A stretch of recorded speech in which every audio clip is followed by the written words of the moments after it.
যে পিতা সন্তানের লাশ শনাক্ত করতে ভয় পায়, আমি তাকে ঘৃণা করি।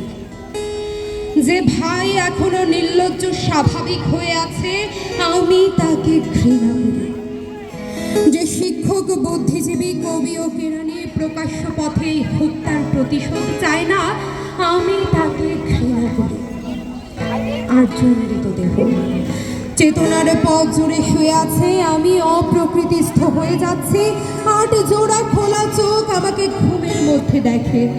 আমি চিৎকার করে উঠি, আমাকে তারা ডাকছে অবেলায় উদ্যানে সকল সময়।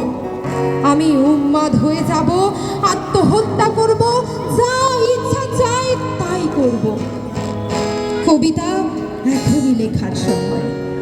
ইস্তেহারে, দেয়ালে, স্টেন্সিলে নিজের রক্ত অশ্রু হার দিয়ে কোলাজ পদ্ধতিতে এখনই কবিতা লেখা যায়।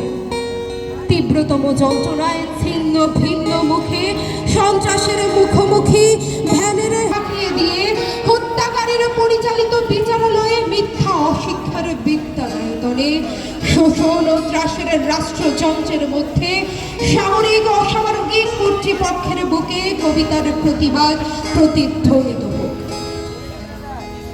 বাংলাদেশের কবিরাও লোরকার মতো প্রস্তুত থাকুক। হত্যার শ্বাসরোধের লাশ নিখোঁজ হওয়ার স্টেনগানের গুলিতে সেলাই হয়ে যাবার জন্য প্রস্তুত থাকুক। তবু কবিতার গ্রামাঞ্চল দিয়ে কবিতার শহরকে ঘিরে ফেলবার একান্ত দরকার।